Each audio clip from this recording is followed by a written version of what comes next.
Hi, welcome to this week's edition of CX News. I'm your host, Dennis Wakabayashi, and in today's show, we'll be discussing the growing importance of web design and user experience in shaping the customer experience industry. We'll also be exploring the world of product development and how it impacts customer satisfaction with valuable insights from Sean Shepard, the managing director of U+. But first, let's talk about some breaking news in the world of customer care. Callzilla, a leading customer service provider, has announced the expansion of its services into South Africa, tapping into the region's booming BPO market. The decision comes in response to the growing demand for high-quality customer service and the wealth of talent available in South Africa. And here's why. South Africa recently emerged as a global destination for English-speaking and bilingual call center services with a youthful, educated, tech-savvy workforce. And did you know South Africa's BPO market currently employs around 240,000 call center agents and is projected to increase to 300,000 agents by the end of 2023. And if you're keeping track, the BPO market is valued at $3.1 billion and is growing by 21 to 23% annually. Now let's talk about Callzilla. Callzilla's South African team is made of a diverse and talented group of customer service professionals dedicated to providing outstanding support that leaves customers with a positive and memorable experience. The company's South African base is located in the beautiful Eastern Cape, known for its stunning landscapes and rich cultural heritage. And now, to learn a little bit more about the BPO market in Africa, I've asked Mr. Rashid Toefy to join me today to tell us what's exactly going on in Africa. Thanks for joining me today, Rashid. Good to be here, Dennis. Thanks for the opportunity. What makes South Africa an ideal destination for BPO and customer service operations? There are two things that make South Africa an ideal destination for BPO and customer service operations. I think the first is that we have a very large, educated, and quite tech-savvy workforce. The second one is that we have superior English language skills. It's one of our first languages, and people have very good customer service ethic as well. How does the South African government plan to support the growth of the BPO industry? We currently are supporting the industry substantially, and the main area where we're contributing is in skills development. So what young people do is they leave high school. We have high levels of unemployment in South Africa, and they see this as an industry for great career development and career advancement. So what we do is we subsidize both their training and some of their wages while they start up in businesses. And this makes South African businesses competitive globally. We're also busy working quite substantially on the infrastructure. So, as you know, bandwidth is key. And in South Africa, we're working on making sure there's strong bandwidth throughout these businesses across the market. What sets South African call center agents apart from other outsourcing destinations? One of the advantages of South Africa is that we're equally far from everywhere else in the world, but we're kind of central. We're on the same time zone as Central Europe, but we're just 6 hours to the left to the US, and we're 6 hours off to Asia. And so we have that ability to be accessible and have a lot of uptime. But again, the South African language, the good emotional intelligence, the empathy, the fact that we have good customer service ethic, and that we can handle crises and this fast changing market conditions really well. That's, I think, what makes us competitive and a good outsourcing destination. And now that we know a little bit about what the BPO industry is like in South Africa, let's hear from the CEO of Callzilla, Mr. Neal Topf. Thanks for taking time to talk to us today, Neal. Why did Callzilla choose South Africa as the location for its expansion? South Africa's booming BPO market, skilled workforce, and cost-effective solutions made it the ideal choice for our expansion. We believe that the combination of local talent and our commitment to customer service excellence will set us apart in the outsourcing industry. How does Callzilla plan to leverage the strengths of the South African market? South Africa has a vast talent pool, and when you combine that with cutting-edge contact center platforms, the future is bright. We plan to provide unparalleled customer service and contribute to the ongoing success of our teams in all countries, Colombia and South Africa included. What are Callzilla's long-term goals for its South African operations? We want to be a long-term player. We want to create jobs. We want to create careers. We want to add to the local economy. We want to work together and collaborate with the South African government. And we want to bring the smiles that we experienced when we first got to know the marketplace. We want to bring those to the global customer experience and contact center industry. And we know when we do that, everyone benefits, our clients and our clients' customers. and our employees as well. Thank you so much for sharing with us today, Neal. It really sounds like the BPO industry in South Africa is heating up. To hear more about what's happening from the inside of Callzilla, I've asked Stephanie Fritz to come in and give us the inside scoop. Thanks for talking to me today, Steph. Of course, it's great to be here. With what type of clients can benefit most from Callzilla's services in South Africa? So our South African team caters to a wide range of clients, from small businesses to large corporations across various industries. Clients looking for high quality native English speaking agents also benefit from our South African team. And really, the skilled and educated workforce allows us to provide the best possible customer support. And how does Callzilla ensure a seamless transition for companies who want to work with your South African team? Of course. So when a new client comes on board, they are assigned a dedicated client success member of our Callzilla team who really holds their hand and walks them through the entire implementation process. In addition to that, we invest in a comprehensive training program, detailed knowledge transfer, and continuous skills development for our South African agents to ensure they're fully equipped to meet the needs and expectations of all of our clients. What makes Callzilla's South African team stand out from other providers in the region? So for us, it's all about our people. Our South African team is a diverse and talented group of customer service professionals. They're dedicated to providing an outstanding customer support with a unique blend of expertise, energy, and enthusiasm. Their warm and engaging communication style, coupled with their commitment to going above and beyond, ensures a memorable and positive customer experience. Thanks for taking time to speak with me today, Steph. Thank you for having me. Callzilla's expansion into South Africa highlights the growing strength of the nation's BPO industry and exceptional talent available in the region. With support from key stakeholders like Rashid Toefy, Deputy Director General at the Western Cape Government Department of Economic and Development and Tourism, the collaboration between Callzilla and the South African market is set to transform customer experiences everywhere. Next up, let's talk about the growing web design industry and the trends that are shaping our future. With almost 1,800,000 web developers and designers in the US and projected to increase to over 200,000 by 2030, businesses are investing more and more in well-designed websites to elevate customer experiences. And a significant factor driving the growth is the increasing importance of mobile devices. In 2022, mobile devices accounted for 55% of global web traffic. And as a result, responsive web design is crucial for enhancing user experience and improving conversion rates. In fact, 73% of web designers believe that the main reason visitors leave a website is due to a non-responsive web design. Additionally, e-commerce is another area where web design plays a vital role, with 23% of small retailers lacking a website and studies showing that 60% of customers consider usability when shopping online.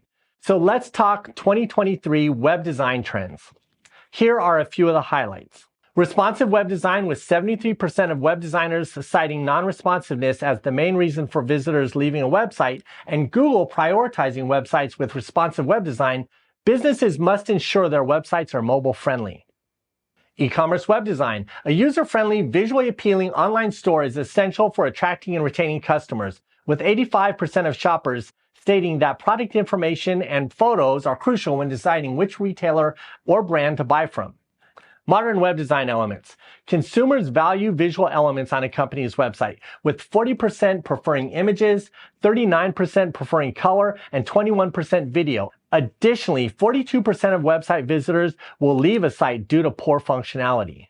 Furthermore, the web design industry is projected to continue growing, with competition and user expectations rising. By the end of 2023, there will be more than 1.8 billion websites on the internet, making it more important than ever for businesses to invest in high-quality web design.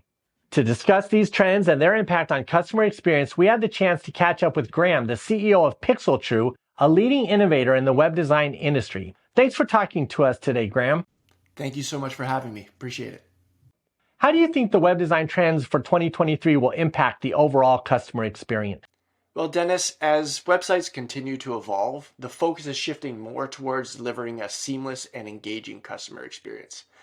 By implementing responsive website design, e-commerce optimizations, and modern design elements, businesses can create a more intuitive and enjoyable browsing experience for users. ultimately leading to increased customer satisfaction, loyalty, and sales. In your opinion, which aspects of web design do you believe has the most significant influence on customer experience? Responsive web design is the most critical aspect. The majority of users now visit websites on mobile devices, and having a site that works smoothly across all device types is essential for a positive customer experience. Non-responsive websites can frustrate users, leaving them to abandon the site and seek out probably your competitors. Uh, Not only that, but having a specific mobile design is a huge benefit to businesses. Many themes will have a responsive design built in, but creating a specific mobile design where you're creating elements and designs and graphics tailored specifically to mobile devices is absolutely crucial and essential.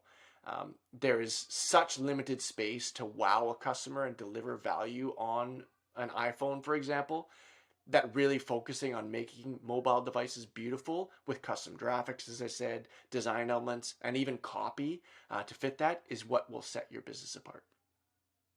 Businesses best adapt to these emerging trends and enhance their customer experiences online? Businesses should stay informed about the latest trends and best practices in web design. There's also landing page design and a whole bunch of other types of elements that are specific to your customer business. And working closely with experienced web design professionals to actually implement these innovations and visions is crucial. By prioritizing customer experience, continually monitoring user behavior and feedback through analytics and conversations with customers, and making the actual necessary adjustments, businesses can ensure their websites stay relevant, engaging, and customer-centric. Thanks for sharing with us today, Graham. Thank you so much for having me. Really appreciate it. Next up, let's talk about product development and user experience, since they play a critical role in shaping the customer experience. With the increasing competition in the digital marketplace, businesses are focusing on enhancing product usability and customer satisfaction to differentiate themselves and foster more customer loyalty. And user experience design is a multidisciplinary field that combines psychology, design, and technology to create products that cater to users' needs and preferences. In today's market, a product with superior UX often becomes the deciding factor when customers choose between competing brands. And to gain more insights into these trends and their impact on customer experience, let's talk to Sean Shepard, the Managing Director of U+ and foremost expert in digital and corporate innovation. Under his leadership, U+ helped build over 90 businesses and created over $1 billion in market value last year. Thanks for having me, Dennis. Always a pleasure. In your experience, what are the most common challenges businesses face when they try to implement a human-centric approach to product development? They need to do a couple of things, right? I think first they have to create an environment, and all of our research shows this, that if you want to be innovative and you want to create change and implement change, you need your employees need two things. Number one, they need psychological safety. They need to know that they're safe in their job and their role, regardless of what they're bringing to you. And then the second thing is they want to feel heard. And if they don't feel heard, they're not going to speak up. And so it's really challenging to curate new ideas, much less implement those ideas. How can companies effectively promote employee engagement and diversity to drive innovation in the product development process? Yeah, well, it ties to what I just said about you have to create a culture where people feel safe and they feel heard, and then you need to implement exercises to start doing that. I'm a big fan of Edward de Bono's 6 Hats methodology, which is actually a group exercise that creates 6 different perspectives that everyone can experience themselves. So it opens up and surfaces biases, ways of thinking that foster more collaborative work. And that's the kind of thing you can do at a workshop level. I think the other thing you need to do is you should bring in outside help from people who already think and operate in this fashion. Startups, entrepreneurs, entrepreneurial thinking that recognize that no one cares about our products, that care about their problems and whether or not we can solve them, and that we should be asking questions first in tremendous depth to understand how to solve those problems and create value around it before we invest in building anything just because we think it's cool. So you've got to go from the outside in. Understand who that user is. What do they care about? How can you solve their problems? And that's what fantastic UX teams and people do, because UX is not just user interface or even creating customer journey maps and designing things that people will use, but it's also deeply understanding humans and how they respond to risk and change and how to get the truth out of them. Because at the end of the day, it's all about finding the truth about where your idea fits with a user and how you can solve a problem quickly and do it in an iterative way that's fast, agile, and de-risks your ideas. What advice do you have for businesses looking to build a strong foundation in product development leading to exceptional customer experiences? Start, as I said, I think you should get some outside help from people who are very successful at doing this, implementing this approach, because you need to start implementing that mindset at the team level. I wouldn't say it's reasonable to expect that you can transform your organization overnight or even maybe ever. But what you can do is you can transform teams. So if you can collaborate at the team level with people who know how to do this and can show you a way to work, and then show measurable success from that way to work with strategic, quick, small wins, that creates a groundswell. And everybody wants to be a part of the winner. And you'll quickly see people start to make that change. And then you have to communicate effectively to the stakeholders so that you can lead and teach this approach. My pleasure as always, Dennis.